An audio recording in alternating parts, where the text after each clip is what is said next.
Can we make this shipwreck out of popsicles? Today we'll find out.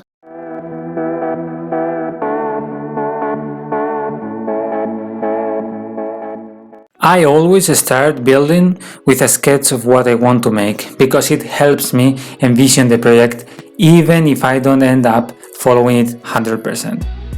The first thing that we need to do for making the structure of the boat is bending the popsicles. We can do this by either steaming or boiling. It's just that by steaming them it is much easier to grab them and bend them into the shape that you want.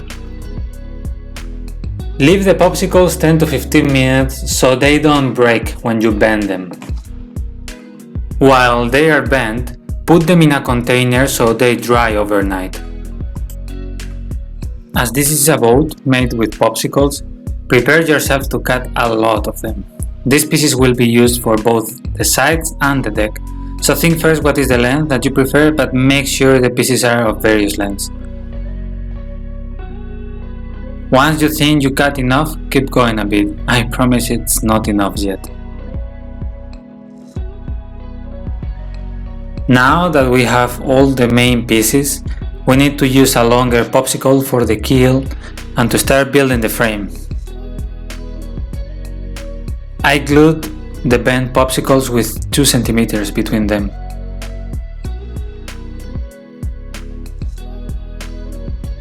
I decided to create a temporary deck which will help to guide the building of the frame and ensure that the bent popsicles are properly aligned. A quick way to do this is by cutting few sticks as pillars and gluing them onto the keel. They will support the temporary deck we can make out of cardbox. Any box of cereals is fine. Remember that this is just a temporary solution so we don't make mistakes that would be more difficult to fix later on. Don't worry about gluing, it will be easily removed. Gluing all the small pieces or streaks to the frame is not a difficult task, but it requires some patience. Start from the keel and put the streaks that you cut earlier on one after another. You can use any white glue. It will take a lot to dry, so use that time to ensure that all the pieces are perfectly aligned one after each other. I'm using a different type of popsicle for decoration to simulate different levels inside the boat. This is about your design and your vision of the boat, so feel free to add what you believe makes more sense.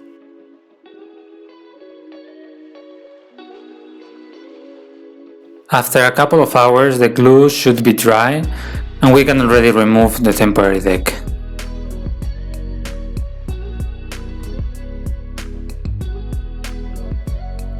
As we approach with the small pieces or streaks to the stem post in the front, the task gets a bit more difficult as we need to converge both sides of the boat to one point. For doing that, we need some streaks that are already bent, and we also need the frame of the boat to be narrower.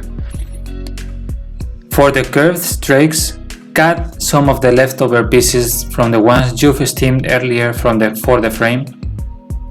For the narrower 2 popsicles of the frame, you can steam them into that shape, but I just took 2 spare ones, cut them and glued them to the position I needed. That should do the trick.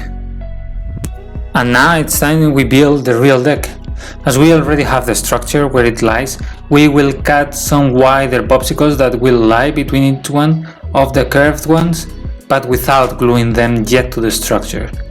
We just want to build the deck and take it out so we can paint the area inside without too much trouble later on. We're doing the deck in 2 pieces as it will be easier to handle. And being a shipwreck, there will be no difference. And yes, it's time for gluing more streaks.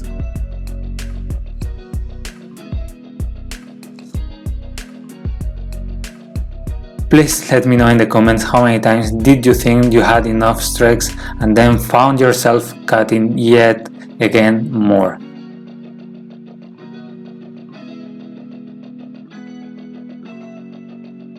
For building the back part of the boat, I'll use some cardbox as structure to glue the pieces. As the cardbox will be completely covered later on, you actually won't see that it is there.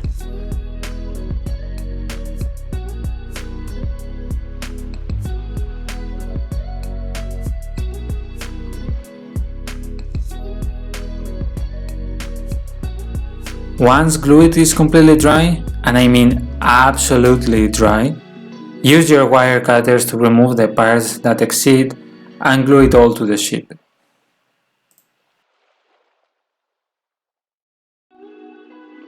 The second part of the deck, as the part next to the steam post in the front, has the same procedure as the first deck. Use some white glue and let it dry.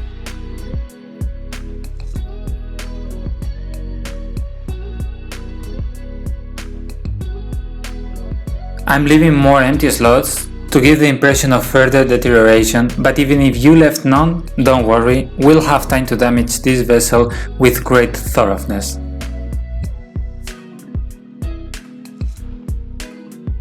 In the design, we picture some captain's cabin or office quarters in the back part of the boat, or stern, as we are halfway to become sailors already. Depending on the type of ship, you could build from non-existent to a full stern castle if you would be making a galleon. This step would be much easier if the deck would be glued already to the boat, so feel free to skip this until you have primed with paint the whole frame of the boat. As you can see, we made the three main walls of the cabin, with the rear one not perpendicular to the deck but a bit tilted. This is the only part where I switched from white glue to super glue, as it allows me not to hold it with my hand for 2 hours until it finally decides to dry.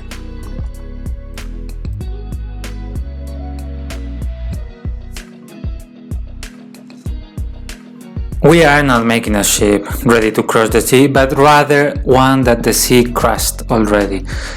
It's not about aging it, it's about really damaging it. Crack it in two if you want, but really make sure holes in the hull and missing parts tell the story. Use a hobby knife or a cutter to give texture to the surface of every streak, and do not worry about cutting too much, as we want to give the impression of old wood.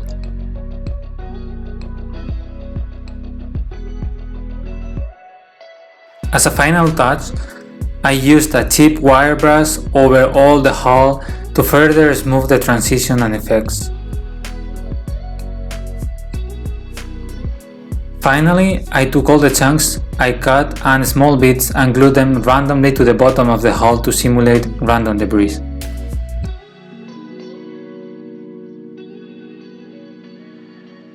As I said, there's a reason we didn't glue the deck to the boat yet, and that is painting inside of the hull. As we used popsicles, I find that it is much easier for building up a nice effect to use a wash with oils and not acrylics. It's true, takes way longer to dry, but it really soaks the surface in a nice way. I used two main colors, a brown and a light ochre, and I darkened with some black in a ratio that is roughly 50-50 with white spirits and paint. You really want to cover the boat with this mix, so take some gloves, as paint will really seep through the hull. There is no need for detail in this step. Grab a big brush, get the job done and let it dry overnight.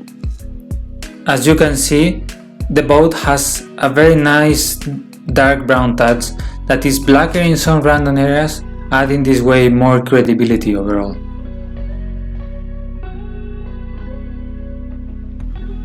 We are just missing few final touches for finishing the boat. For the boats rather, I was just lucky enough to have some foot stick with the ideal curvy shape, but if you have none, just grab a popsicle and cutter and shape it.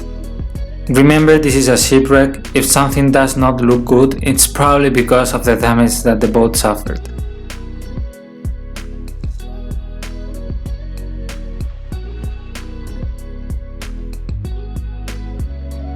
I was getting a bit impatient with the stairs for going up the captain's quarters, so I switched once again to superglue. Nothing fancy, one piece horizontal, another vertical, and properly damaged on one end.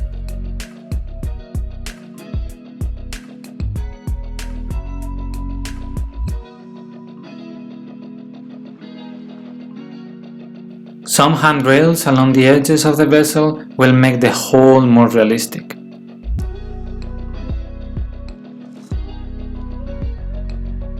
And finally, yes, the mast or pole if you want, of course, cracked and rough on the top.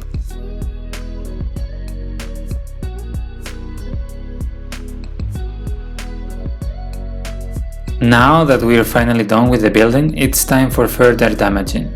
For some reason I had to stop myself as I felt it was never enough with cracks and holes.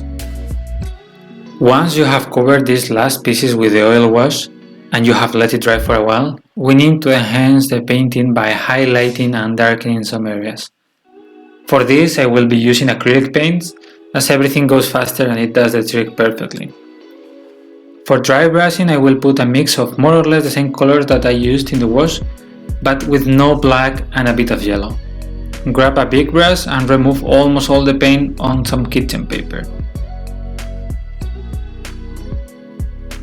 For dry brushing we just want a bit of paint on the brush. You can even check on your hand as I do.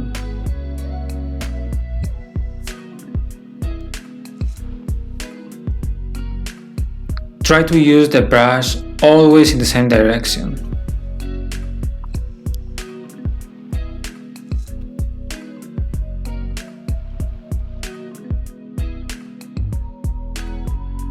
I highlighted more the parts of the deck that I believe that would be under direct light. After this, we're gonna use another wash, this time with acrylic paints and only with dark brown and a bit of black on the surfaces where we want to enhance the depth and the shadows. Make a 50-50 mix of water and black paint, and this time with a smaller brush go over crevices and broken parts. Finally, I would recommend to make just a final dry brush over the parts that you want to highlight further.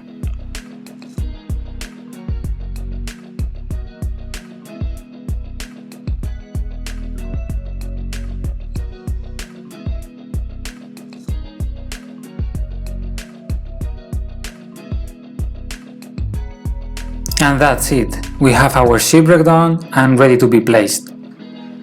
If you would like to see where are we putting this shipwreck, please stay tuned and click the subscribe button so you don't miss our next video. Thanks a lot for watching.